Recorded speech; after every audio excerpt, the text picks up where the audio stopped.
Buen día, gusto saludarlos nuevamente. Bienvenidos a estas reflexiones que estamos haciendo y seguimos con los evangelios de nuestro Señor Jesucristo.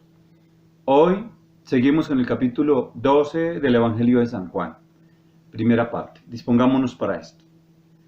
Lectura del Santo Evangelio según San Juan. Gloria a ti, Señor Jesús.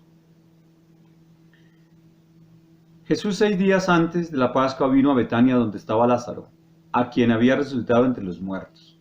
Entretanto, una gran multitud de judíos supieron que él estaba allí y vinieron, no por Jesús solamente, sino también por ver a Lázaro, a quien él había resucitado entre los muertos. Entonces los sumos sacerdotes tomaron la resolución de matar también a Lázaro, porque muchos judíos a causa de él se alejaban y creían en Jesús. Al día siguiente, la gran muchedumbre tomó ramas de palmeras y salieron al encuentro de Jesús y clamaban: Hosana, bendito sea el que viene en nombre del Señor, y el Rey de Israel. Y Jesús, hallando un pollino, un asno montó sobre él, y entró a la ciudad. Entre los que subían para adorar a la fiesta, habían algunos griegos, y de todas las nacionalidades. Uno de ellos dijo: Señor, deseamos ver a Jesús. Jesús le respondió y dijo: Ha llegado la hora en que el Hijo del Hombre sea glorificado. En verdad, os digo, si el grano de trigo arrojado en la tierra no muere, se queda solo, mas si muere, produce fruto abundante. Quien ama su alma la pierde, quien ama su vida la aborrece, en este mundo la conserva para la vida eterna. Si alguno me quiere servir, sígame, y allí donde yo estaré, mi servidor estará también. Si alguno me sirve, el Padre lo honrará. Ahora mi alma está turbada, ¿y qué diré? Padre, presérvame en esta hora. Mas precisamente por eso he llegado a esta hora, dice Jesús. Padre, glorifica tu nombre. Una voz entonces bajó del cielo. Lo he glorificado ya y lo glorificaré aún. La gente que había estaba oyó y decía que había sido un trueno, otros decían que un ángel había hablado. Entonces Jesús respondió y dijo: Esta voz no ha venido por mí, sino por vosotros. Ahora es el juicio de este mundo. Ahora el príncipe de este mundo será expulsado. Y yo, una vez levantado de tierra, lo atraeré todo hacia mí. Palabra de Dios. Gloria a ti, Señor. Bueno, vamos a hablar de esta primera parte y nos vamos a referir a varios puntos para poder entender la magnitud de estas palabras y esa profundidad con que están dadas por el Maestro. Empecemos cuando dice Jesús y respondió: ha llegado la hora de que el Hijo del Hombre sea glorificado. En verdad os digo, si el grano de trigo arrojado en tierra no muere, queda solo. Mas si muere, produce fruto abundante. Esta afirmación de Jesús sobre el momento de la muerte o desprendimiento del espíritu del cuerpo, hecho en el cual el cuerpo queda sin vida y su aliento se apaga para pasar a ser solo un puñado de materia que por la descomposición o la corrupción de sus células se convierte en tierra, es donde Dios glorifica a sus hijos encarnados, cuando lo libra de las ataduras del mundo y su pertenencia a la conciencia, del deseo y del apego, que es el sufrimiento. Este es el legado que todos los seres que tenemos vida debemos pasar en el momento indicado, o en el momento en que se suceda la partida del mundo. Con la separación de ese espíritu del cuerpo, este es el común denominador entre todos los seres humanos, e incluso todos los seres que tienen vida. Pero ¿qué pasa con aquellos hijos del hombre que han logrado conciencia espiritual? En este caso, conciencia crística, como en el caso de Jesús de Nazaret. Muchos otros ungidos también, incluso, en los diferentes tiempos y en los diferentes lugares del mundo. Pues esas personas, esos seres, han logrado entrar en la autorrealización de su ser, o en esa cristicidad Ellos pueden escoger de manera voluntaria y consciente el momento del desprendimiento. Son conscientes de su partida, desde mucho antes de que suceda. La hora, el lugar y el momento lo pueden hacer. Esa es la bendición del elevado, del Cristo. Ellos se glorifican en esa acción, en el de poder separarse del cuerpo material o de la conciencia espiritual en el momento indicado. Lo que no pasa con la mayoría con la mayoría de las personas, de los seres humanos, ya que en el momento de la muerte estamos o están en conciencia material, tanto los que mueren o como sus deudos. Por eso el dolor y el sufrimiento. El duelo en el momento de la muerte. Para quien está en la cristicidad no hay dolor, no hay muerte. Por eso la alegoría de Jesús, al decir que el grano de trigo debe morir para que dé fruto, esto simplemente nos indica es que para ser glorificados en Dios es necesario de algún modo dejar el cuerpo. Ese cuerpo que contiene el espíritu, ya sea por voluntad del Padre, o sea, el mismo espíritu, o por voluntad del Hijo en la voluntad crística, como ya le dije. Aquí se establece la llegada de los dos caminos al encuentro con Dios. El que lleva el sufrimiento, el apego y la conciencia material, o el que lleva esa conciencia espiritual y la paz. Finalmente, el fruto es la obtención de la conciencia eterna del cielo. Lo importante aquí es, mis queridos hermanos y hermanas, es que nosotros, como seres humanos, tenemos la oportunidad de escoger el camino. Si seguimos por el camino de esa materialidad y esa concentración del apego, pues vamos a sentir dolor por cada cosa o por cada ser que se vaya. Pero si logramos ese encuentro perfecto, como lo hace Jesús, pues seguramente vamos a comprender en esa esperanza y en esa fe que la vida, esa vida sigue y que la muerte es una acción más de dolor y de apego. Esa es la gran verdad. Sigue el Evangelio diciendo, quien ama su vida, la pierde, y quien aborrece su vida está en el mundo, la conserva para vida eterna. Si alguno me quiere servir, sígame, y allí donde yo estaré, mi servidor estará también. Si alguno me sirve, el Padre lo honrará. Yo daría una concepción a vida por existencia. Al decir Jesús que Él ama, que el que ama la vida la pierde, es una nueva alegoría en su manera de referirse al apego a la existencia por parte del ser humano, hijo del hombre, que hace que el ser encarnado se apegue a esa existencia. Hay una diferencia entre vida y existencia. La vida es el espíritu y la existencia es la manifestación activa. Y por eso duele dejarla, ya que en su ignorancia o su creer la asumen como una única verdad, o la asumimos incluso, y la asumen como el objetivo único de estar en el mundo, o la asumimos así.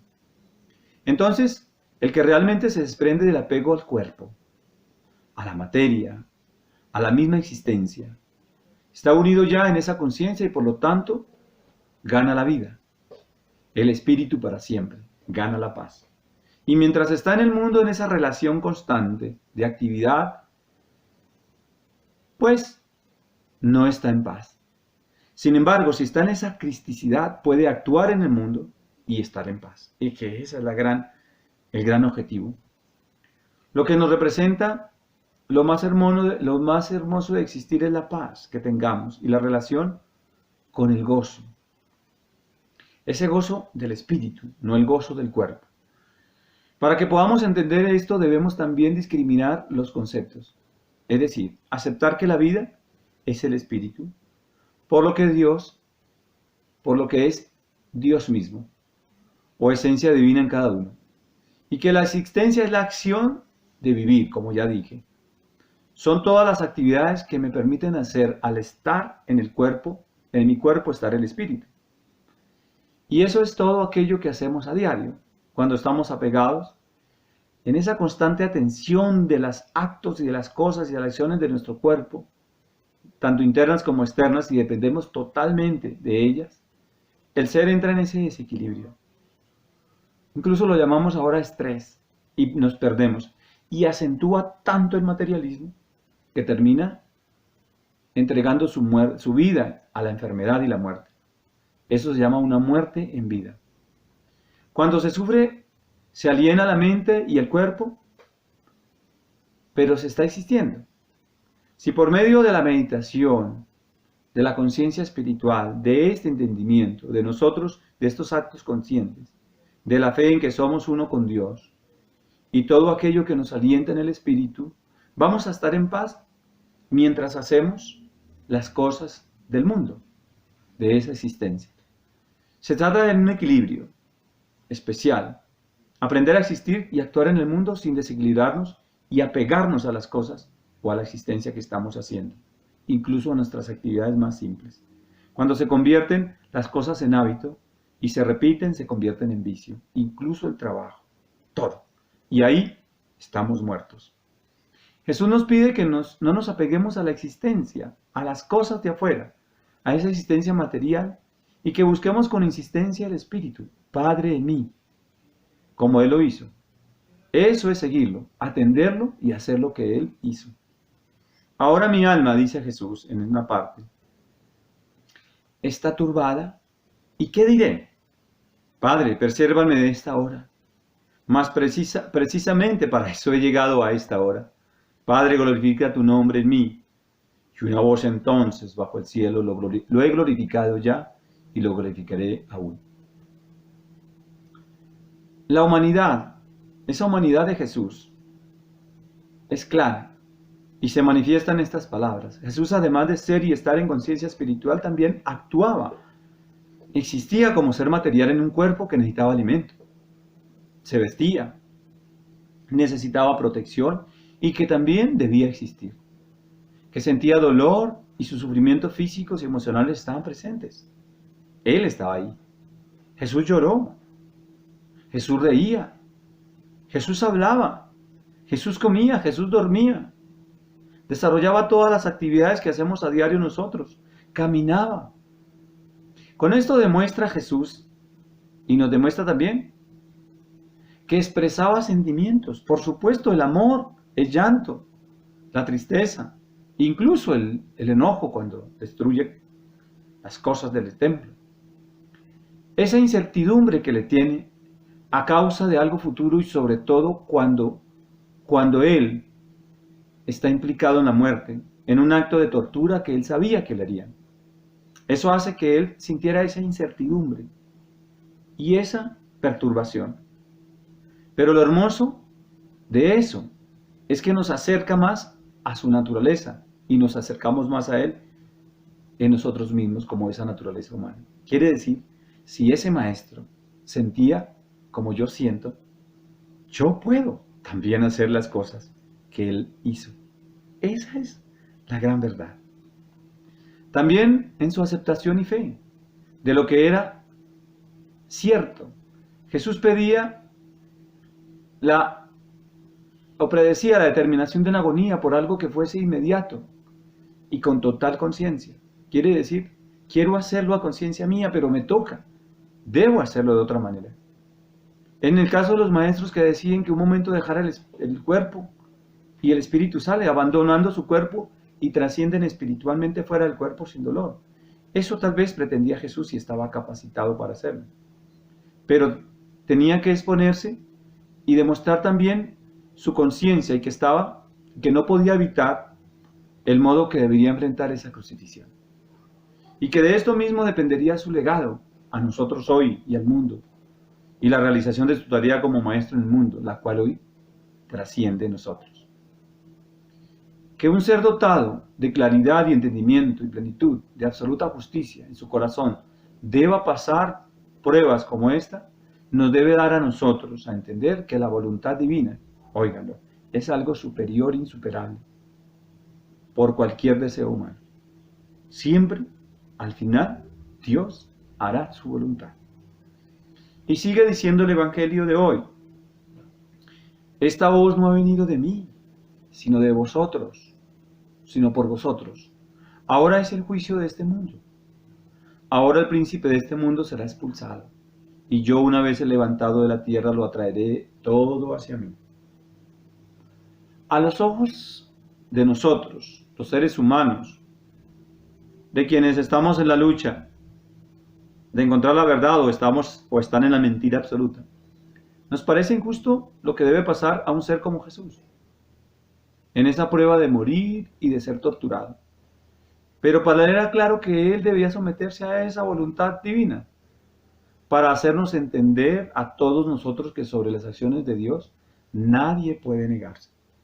Que al final ni la tortura, ni la felicidad, ni el triunfo, ni la derrota, ni la riqueza, ni la pobreza, ni siquiera el mal ni el bien son importantes en un mundo tan intrascendente. No es el mundo material. Lo que realmente vale la pena es el entendimiento, esa construcción de nuestra fe y entrar en ese gozo desde ahora. Ir desde ahora hasta donde Dios lo estime, en ese conveniente llegada a la eternidad.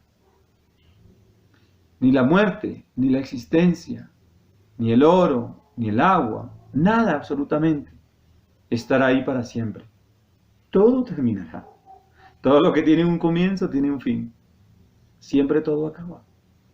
Esto debe servirnos a nosotros para dejar de poseernos y de torturarnos por cada cosa diaria. Tenemos que alejarnos de poseer y enfrentarnos a obtener aquello que es para siempre, lo que realmente es verdadero. Esa es la gran virtud. Eso es lo que nos invita toda esta reflexión. Yo quiero llamarlos a esa reflexión, mis queridos hermanos y hermanas. Me escuchan todos los días, todas las noches, a través de estas palabras, insistir, casi que repetir lo mismo. Pero es que es así. Hay una sola verdad para llegar a Dios. Desapegarnos de todo lo que es mentiroso. Es que Dios puso la prueba. Si quieres verme, supérala. Y si no la superas, pues me verás. Si has comportado bien tu ser y no te has apegado, porque de lo contrario quedarás ahí en el limbo, en un limbo eterno de purificación, y ni siquiera podrás entrar a la luz perfecta. Eso es. Jesús nos ha enseñado a través de su palabra, y más que su palabra, de su acción, de su actuar, de su cristicidad, de su poder a sí mismo, de que sí podemos hacerlo, de que Dios verdaderamente está en nosotros, que nosotros somos parte de Él. En el próximo Evangelio del día de mañana, si Dios nos lo permite, vamos a explicar esta parte de cómo nos fundimos como un mar, como una gota en el agua, y en ese mar profundo, siendo parte del Espíritu de Dios.